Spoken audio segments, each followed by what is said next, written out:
Good morning, everyone. Before starting my speech, I would like to say some words. First of all, I would like to thank Joaquín Castelló and recognize his work.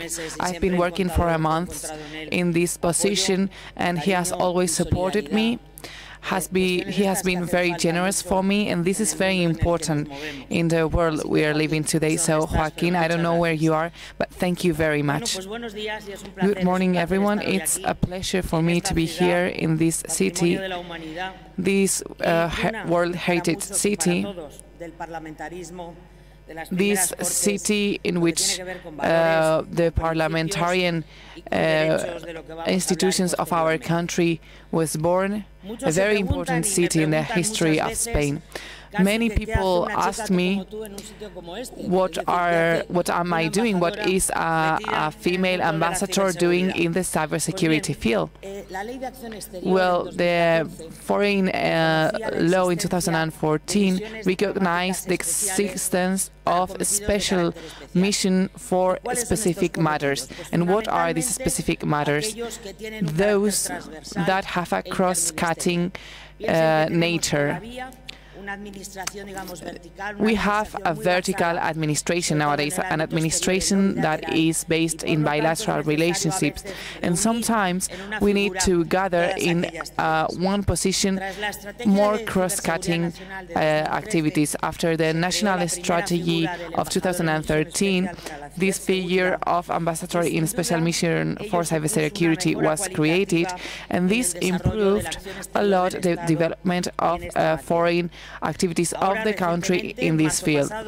In March last year, when I was appointed, there was a new element added to this position, a very interesting element that is very important for nowadays world, which are hybrid threats. This is also included in last year's Defense National Strategy.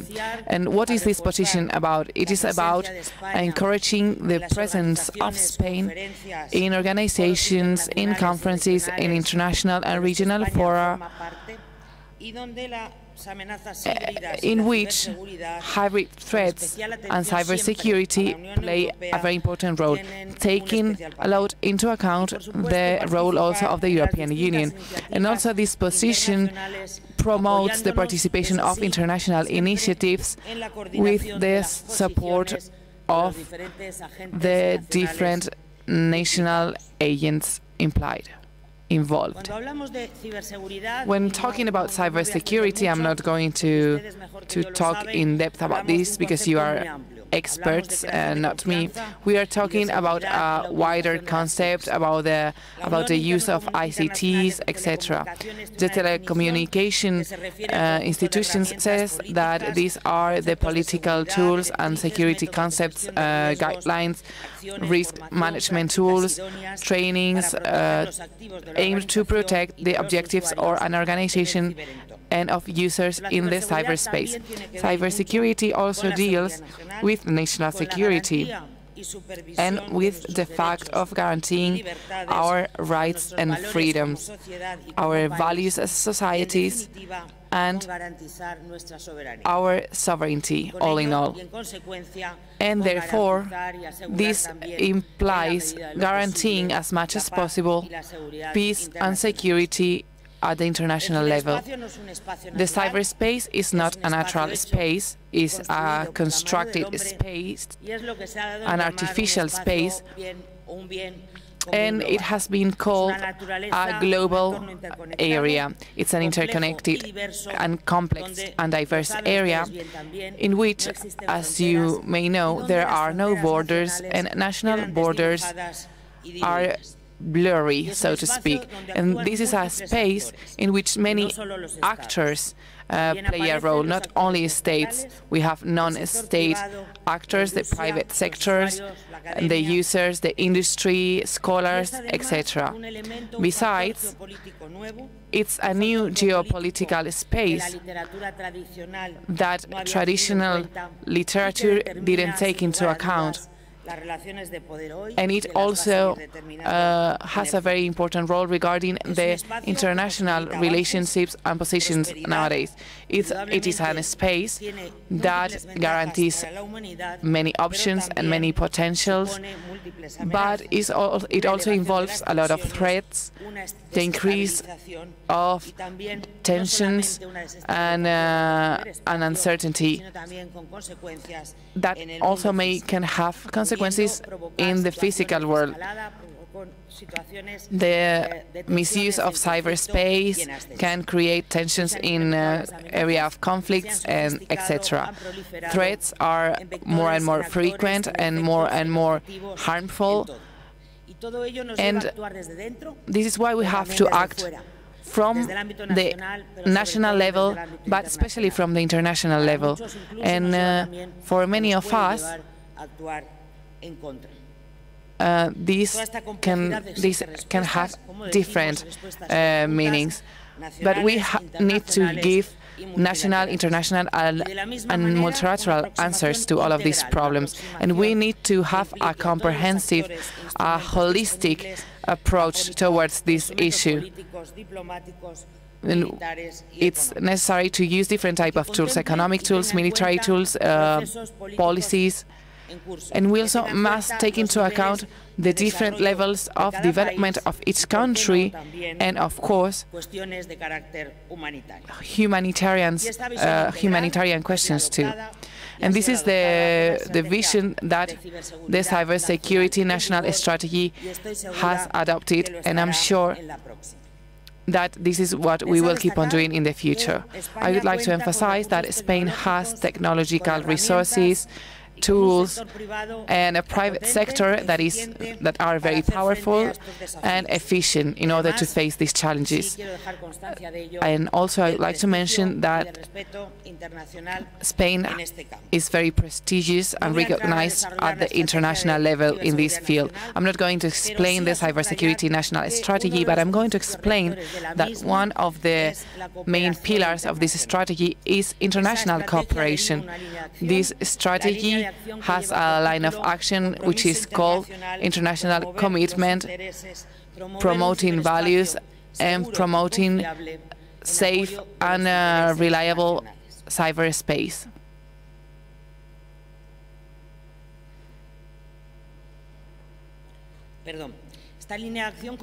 This action line includes action regarding increasing the presence of Spain, coordinating the Spanish position, promoting the legislation harmony, and also promoting actions at the international level, increasing communications channels, bilateral communication, building capacities in third states, and participating in different projects and advancing regarding the cooperation with the European Union and the NATO.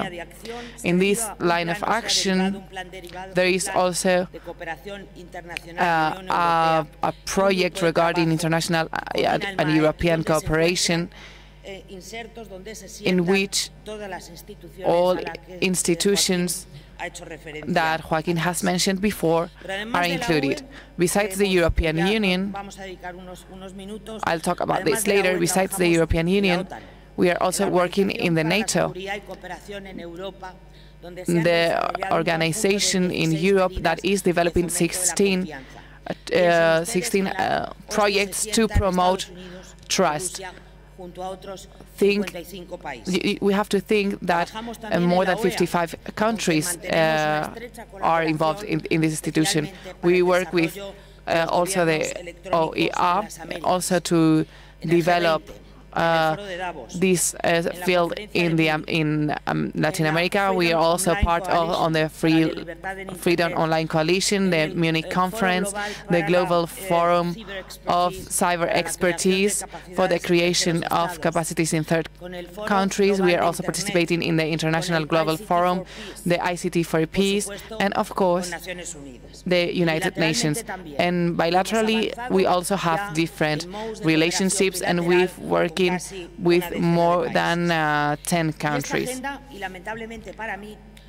This agenda, unfortunately for me, doesn't stop growing, because all bilateral meetings, all international projects have Spain as one of their members. Kissinger said that cybersecurity and cyberspace was going to be a challenge regarding all of our historical experience. This is why, after the Second World War, all the security strategies, all the agreements that have taken place since then are now in doubt, and they have been put in doubt because there are no international regulations regarding cyberspace. As we've said, the Internet is a public global asset, and in the international regulations, this type of public assets are dealt with. And these regulations are the ones that guarantee our rights in these public spaces. We are seeing that the national regulations are not enough, and we need international regulations that guarantee that we have the same rights as citizens and as countries, online as well as offline. Marc Conso, in an article that was entitled "From the Cave to the Computer," said that the rule of law played a very important role in our lives. We live in a very regulated environment in our daily lives, but this doesn't happen at the international level and at the cyberspace level. And even though cybersecurity is a common problem, the cyberspace still doesn't have a proper regulation. This is why we think this would be important to have, and the United Nations should be the institution in charge of that. The United Nations started this with the creation of expertise groups. 5 expertise groups have taken place so far. Only 3 of them, 2010, 2013, 2015, reached tangible agreements. In 2017, we didn't reach any agreement. And however, I would like to say that we've reached consensus in many areas at the international level. We've agreed that international regulations applies to the cyberspace. This also includes human rights. Also, for all of us, it is understood that the United Nations charts are also applied to the cyberspace, and also the states are forced to guarantee that the cyberspace is a public space. I didn't say free space because we didn't reach an agreement on that either. As I was saying, in 2017, no agreements were reached. So in New York, we are seeing now that there are 3 things to consider. In the first place, the 51 article of the Charter of the United Nations says that states have the right of defense in case of aggression. This forces us to define the word aggression, because if there is an aggression, we can defend ourselves. But in order to be able to defend ourselves as states, we need to define what aggression is and who can be considered as aggressor. However, states are the only ones, the only international objects as defined by the law. So what happens if an aggression doesn't come from a state? The community cannot act to defend themselves, and there are no rights for preventive defense. So, according to the Charter of the United Nations, we cannot act to anticipate aggressions. We have another problem here, which is the concept that I mentioned before, which is having the same rights online and offline, such as the privacy right. Nowadays, we still don't have an international treaty that protects data, a global treaty that protects data. And also there is a lack of consensus regarding the composition of cyberspace. In the Western countries, in the European Union, we think that the cyberspace is a plural space made up of the states, of the industry, of the scholars, of business, of private sector. But this is not the same for all of the countries. For some countries, the cyberspace is only made up of states. So this is why in New York there is this polarization between different countries, and I hope we find a solution to solve this. So, what's the position of the European Union and therefore the position of Spain? In the first place, we want to try to create a strategic framework for the prevention of conflicts, the cooperation and stability in cyberspace. In the second place, we want to guarantee the application of the international law, the different state regulations, and also the creation of measures that increase trust. We also want to look for agreements. This would be the third point, reaching an agreement in New York, taking into account what I've previously said, and we also would like to see the creation of a new expertise group. We don't want to reach. It's hard to reach this type of agreement because of the different definitions of cyberspace I mentioned before. But besides having a safe and plural cyberspace, we also want the cyberspace to be a free space. This is the areas in which the European Union is working on. We are working to try to create a cyberspace that can ensure the integrity and security of our societies. In September last year, September 2017, Estonia was the president of the Council, and after all the things this country suffered, they became a digital country. And this is why now we want to increase resiliency of the European Union. The perspective of Europe has completely changed. Now we are fostering a holistic perspective with all the different characteristics of cybersecurity involved, and we want to reach a single digital market that can be safe for all of us. So from a reactive situation, we are moving to a proactive situation. We are looking for synergies. We are also looking to have to be autonomous strategically from Europe.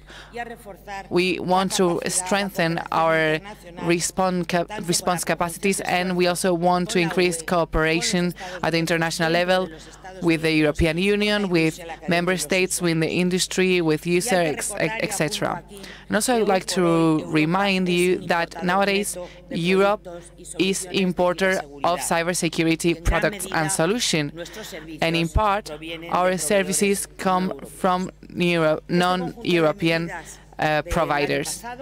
These measures from last year have three main objectives. First of all, to ensure cyber resilience and trust in the single digital market. Some of the actions in this field include the strengthening of the ENISE, the creation of an accreditation framework of products and services regarding cybersecurity, the transposition that has already been mentioned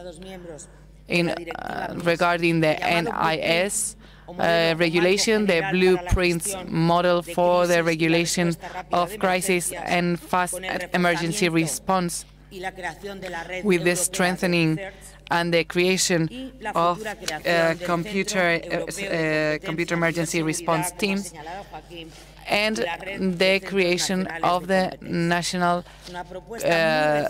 European centers.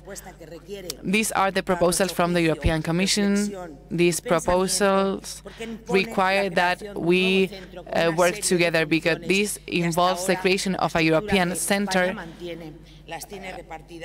that is going to bring together different actions distributed until now in different institutions.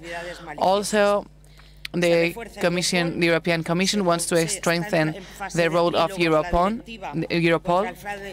Also, there is a new directive being created regarding fraud on the internet and payment methods. Also, the e-evidence directive is on process. Also, there are some progress regarding the second protocol of Budapest or cybercrime agreement, and also the European Commission is working on the strengthening of the international response regarding the Tux ball. Also, cyber has been included as a basic concept in the international at the international level. Also, in the third place, the Commission wants to strengthen international cooperation. We've talked about our position in the United Nations, but I would also like to mention the importance of the European Commission is giving to the fostering of capacities for third countries. There are some capacity guidelines now, and we are creating an external capacity building networks that in which I hope some Spanish institutions can take place. So what have we done so far from the political point of view? I think it's important to say that the European Council in November last year, this is the council in which all presidents and head of states meet. Well, this council said that cyber threat could have such an impact that states could ask for a mutual assistance, mutual assistance in the Council. Also, they talked about the use of these diplomatic toolbox regarding also the WannaCry and Inopeti attacks that took place, because even though the Union couldn't attribute these threats to one country or another, they condemned these attacks, and they claimed that these attacks destabilized the cyberspace and had caused cascade tension. Some cascade tensions. We have advanced a little bit more after these attacks. Recently, we've seen that the Chemical Weapons Organization said there was an attack in The Hague, and this is why in the European Union we are talking now about an attribution common culture. Without doubt, this is a huge challenge from the technical and political perspective, and it requires a lot of reflection from different agents. However, this initial document from the Foreign Action Commission says that cyber crimes must take into account different types of elements, such as technical data from forensic analyses and intelligence sources, open sources, and other elements such as the political context. We've said that we think that this process belongs to the internal environment, internal capacities of each country. So we don't think we're going to move towards collective attribution processes at the international level, at the European level at least.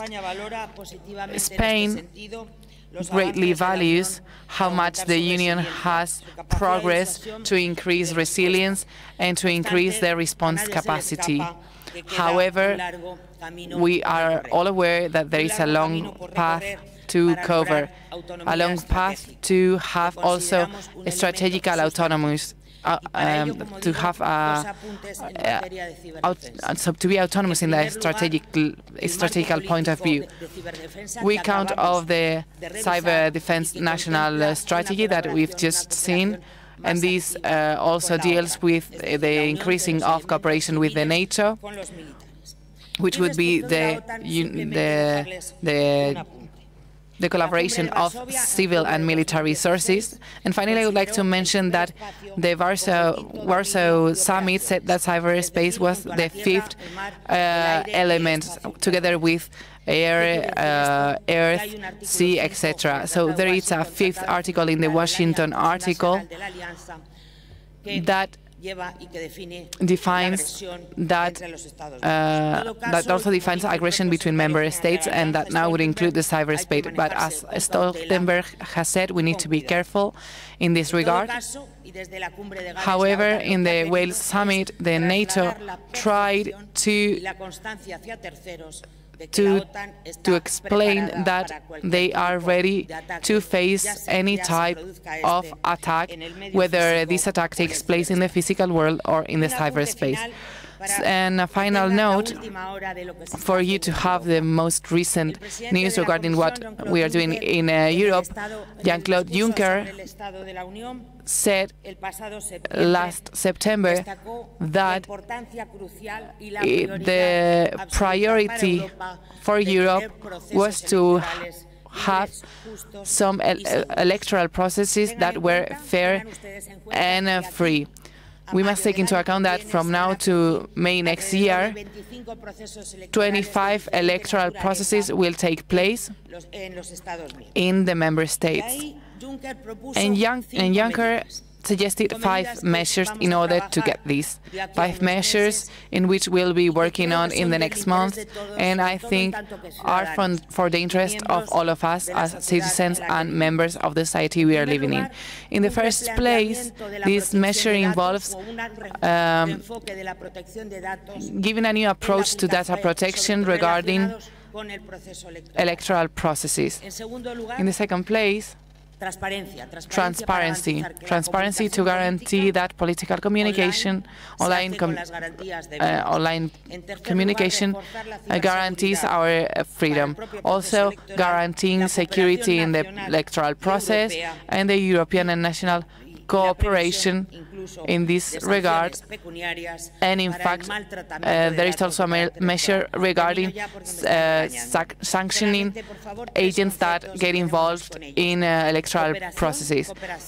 So the basic concepts of my presentations are cooperation, rights to organize ourselves and to move towards a global governance, and third of all, holistic perspective, having a perspective that can join both the governmental perspective and the social perspective. Thank you very much for your attention, and sorry about